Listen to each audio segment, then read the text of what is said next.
Christine? You know, this is not an isolated incident. It's happening in Westchester. It's happening in communities all over Southern California. But, you know, in this case, these residents are like, listen, we can do something. We can make our neighborhood undesirable to the bad guys. And they've been pretty successful. These homeowners, they've simply had enough. They want their neighborhood to go back to the way it was. And they say they want to make it as undesirable as possible to thieves, and they say it is working.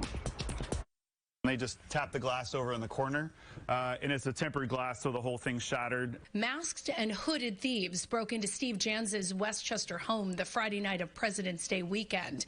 He and his wife had just arrived at their cabin in the mountains when their security cameras alerted them. I was expecting to see my son, and instead I saw somebody with a hoodie, gloves, and a flashlight looking around our front living room, and that's when I knew that we were getting burglarized. The burglars hopped the back gate to get on his property and weren't deterred by two cars parked in the driveway. The thieves took jewelry and cash. They skipped the electronics. This was Friday night, you know, a little after 9, so we would normally be home and in this room that they broke into.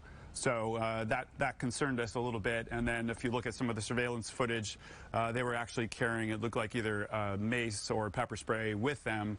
I'm assuming to deal with any kind of dogs or people if they ran across them. LAPD responded, but the thieves were already gone. Last week, Julie and I saw a guy on a bike in a mask with a hoodie, with a backpack, who looked like he was up to no good. We chased him out. Did he say anything? No, but he saw us and he took off. Allison White and Julie Zaller are longtime residents of Westchester. 2 weeks ago, they started an online neighborhood watch group. It has since ballooned to 300 members. Why do you think it grew so fast? Everybody's nervous. Zaller has been keeping track of the burglaries in her Westchester neighborhood. In February, 28 burglaries this month. in 29 days. In 29 days. And that is just 405 West. Zaller and her neighbors are now creating neighborhood watch groups for each block. She's organized firearm training. Some streets are paying for private security. One street installed flock cameras that track license plates.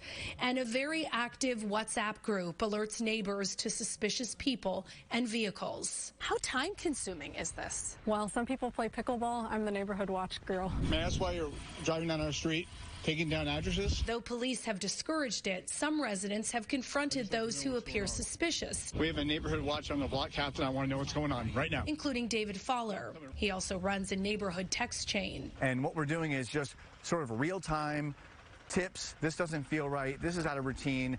This feels shady. And even just neighborly stuff like, hey, can someone help me with my trash bins? I don't want it to appear like I'm not home. Fowler is also installing a special film on his windows to keep them from breaking easily. I used to have a 6-foot gate here. I've built it up to 8 feet. I added some spikes up here. And White put metal spikes on the top of her backyard gates. It may seem extreme, but these residents say it's the best way to make their neighborhood undesirable to the bad guys. The LAPD says most thieves know they have about 7 to 10 minutes to get in and get out before police are even alerted by an alarm. They say burglars are not deterred by cameras or even barking dogs. That's why making your neighborhood harder to hit is key. And again, the guy who captured that footage of the burglars in his house. He says he had 2 cars parked in his driveway. He had lights on, even though they were out of town. So it's interesting to see that now these thieves are not deterred by the things that we used to be told to do to keep our neighborhoods safe. And I think they also, sorry to interrupt, they also case homes, so they know when people are leaving in some cases. And in the case where he approached that man in the truck, he said they saw him going down, writing down address numbers. So, you know, again, police are saying do not approach people because you never know if they're armed. But it is a good idea to just continually, contact your neighbors, talk with our neighbors. So often we don't communicate with our neighbors, and they are the eyes and ears that can help us keep our property safe. Yeah, it is probably so frustrating to watch them have to do all this just to keep people out of their homes. Yeah, I mean, you say to them, do you feel like it's fair that you should have to do all this? Well, no, but what's the alternative? Exactly. They're trying to protect their homes. All right, thank you so much, Christine.